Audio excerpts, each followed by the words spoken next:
I've been drawing again, look. Look, a pivot. You wonder what it is. What it is I'm thinking sideways about the water pump, look. The axle driven water pump, which is not going to be axle driven. That's what that drawing's all about. That hashed area on there is this stretcher. And I've come up with this idea. Now, what I'm going to do is I'm going to actually weld that on there. Nobody welds things on these, but I'm going to weld that on there. And then that is going to be the pivot point, and I'm going to have a bar, possibly this piece of brass, coming down underneath the engine. And it's going to stop at a convenient place. So that I can then stick an extension on it to use the pump manually as a hand pump from underneath. How about that? So what I'm going to do, which I should explain probably, is I'm going to use this rolling road and I'm going to weld a couple of pieces underneath it. So I'm going to sit the engine on it, on the rolling road, on a couple of long pieces, and weld them onto it, and then put a couple of handles on so I can pick it up. But then I'm going to run it on this, something like this, so that I can actually get underneath it and pump it from underneath. And I'll be quite happy to take this outside and run this outside in my back garden. It's not my ambition. It won't upset me if I never take this to a club and run it around a track. I'll be quite happy to sit here and play with it. But that's just me. I'm a bit weird, I admit that. Because not everybody makes YouTube videos either, do they? But anyway, that's what I'm doing. And I'm going to tidy that up. And I'm just playing at the minute. I was going to put a link in to take up the fact that the radius. But what I'm going to do is I'm going to put a little slot in here where this pivots, and it goes in the pump. I'm going to put a slot in there to take up the radius. So that's what I'm playing with now. So this makes it a little bit clearer what I'm trying to achieve. Okay, so I've made that. I've got to clean that up, obviously. I'm going to weld it there, not clamp it. That's pinned, and that's a brass rod, and it goes on. Look at this setup, look. Suspended. And there's a great big, a fairly long brass rod there, but it works. Obviously, I'm going to shorten this brass rod and make it so that I can put an extension on it underneath. But worthy of notice that coupling there is the original. So if this system doesn't work at all, I can just take that off. I can just remove the brass rod and fit the eccentric strap to the eccentric, which is down there, and use it as a normal. So I've got the option, but I've read that they're a bit rough with the eccentric running on the axle, so I thought I'd give this a try. So yeah, it's quite a flexible system. I've just got to take the pump off and rebuild it now because there's no balls in there and no O-rings, but I've got them on order. Well, here's a quick update because because I can. I've got nothing to do. I'm waiting for something to cool down. I've done a bit more to me rolling road. I've welded those brackets to there. What I've got to do now is paint it and put a couple of handles on the end, I think. But that's an ongoing thing. The whole thing's crashed and it's upside down, look. There's a reason for that. It's because I've taken out the exhaust and quickly, without shaking the camera, that's better, look. Here it is. I'm getting used to this brazing like now. It's becoming a lot easier because I've got the kit for the job. So I've just brazed that on there and that on there. It's a bit warm, that's what I'm waiting for. I've got to fit the grate and the ash pan. I've actually got to fit the boiler to the frame, make some mountings for it. That's ongoing. This is going to be successful. I'm just waiting to rebuild this pump. I'm waiting for some balls. I've got to get some balls. I've got the O-rings, but I've just got to strip that and I can put this all back in. I've made this. That pivot goes in there where I'm going to show you. And then this handle, look, goes on there. I'm not going to fit it because it'll all fall over. So I'm going to make a cup of tea now. Well, guess what? I have made my first big cock-up. Sort of.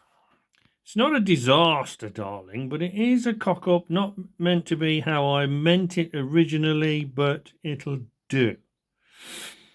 This blower here, on the drawing, I looked on the drawing and I missed it. I'll show you, I'll tell you what, I'll show you on the drawing.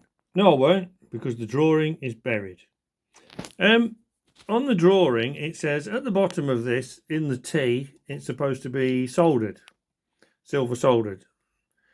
So I did that, and then while I'd got it on the soldering, I soldered the top on as well, assuming that had got to be soldered. But then it wouldn't go through the hole that was at the bottom there. And I went back to the drawing and I realised I'd missed part of the drawing that showed that this top bit, the nozzle, was held on by a screw, not soldered. You div. So I've had to enlarge that hole. But then thinking about it, I thought, well, these screws on its own, you know, they can work loose. And to be honest, I think I'd rather have it soldered.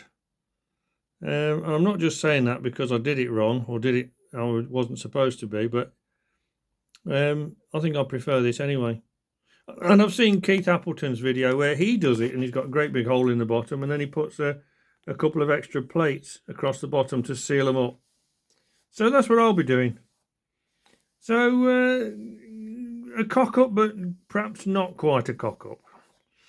Anyway, let's get the boiler fitted. Well, I've done a bit of painting, look. So what I'm doing here is I'm attempting to fit the boiler. So I want to mark the position of the boiler at the bottom.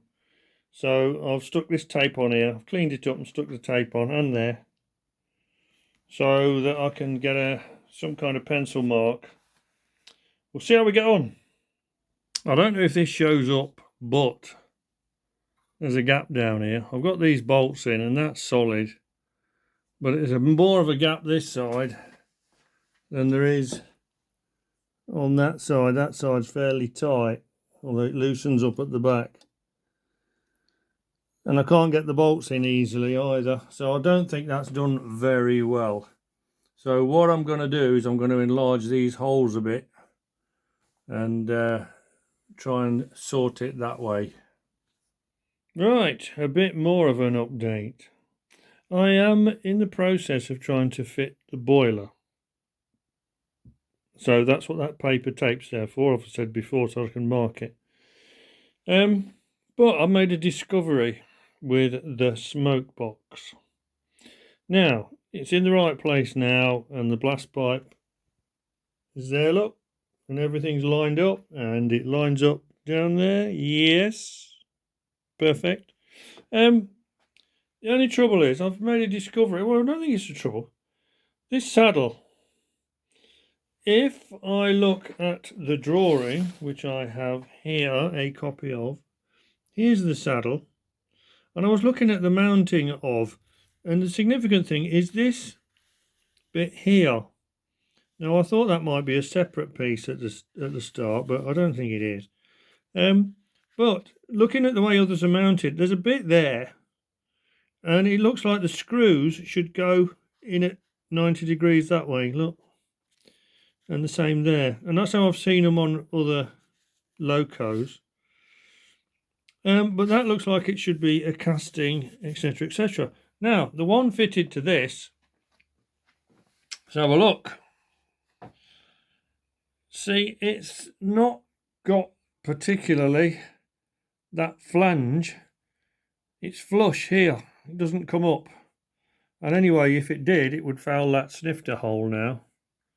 When I got it, I've been doing some work on it. These holes were already drilled in here, and they go through the smoke box at that angle, and you can see over here. I see that one. They were already tapped. They were already tapped 6BA, but they were quite tight. I couldn't get the thing on, and it sat too high. So I've enlarged the holes. I've filed them out and everything, and that's not satisfactory. But I've now shortened these bolts, so that's mounted solid. But I'm not happy with it. I'm going to put a plate over there or something to cover those holes because they don't look very good. But that's sort of dressing. So I've mounted that. Now I can get the boiler lined up to make some mountings at the back. Okay, this is an update. I think this might be the end of episode 8. But basically what I've just done is I've now secured the smoke box with these bolts, as I've explained. I've got the boiler in position. It's not fitted.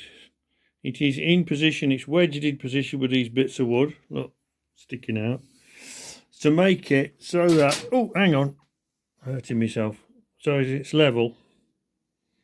My only concern is that it's a bit close here. You can see how this hole has been opened out before, not by me, but somebody's opened that out.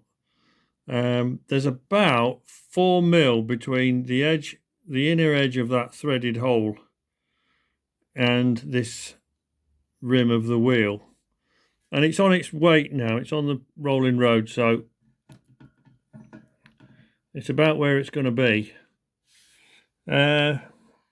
So then I've got to make some mounting, and I've marked it inside on this paper for the mountings.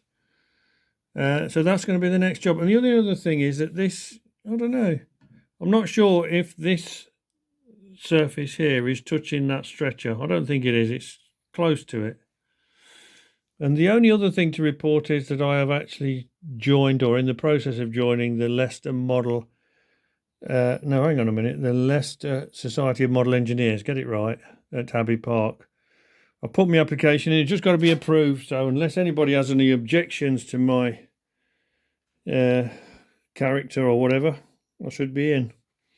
Anyway, we'll see how that goes.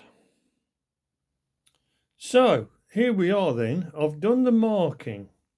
So I've got an idea, I think, of what I need to do. Now, this is a piece of MDF.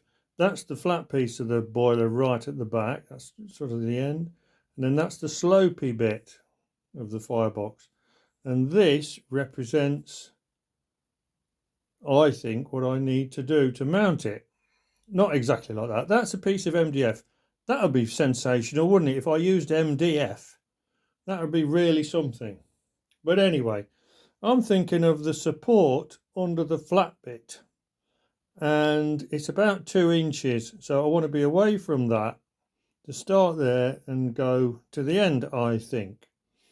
Now, I mentioned Keith Appleton before. He's got a prairie tank. It's a Simplex converted to a prairie tank. That's right.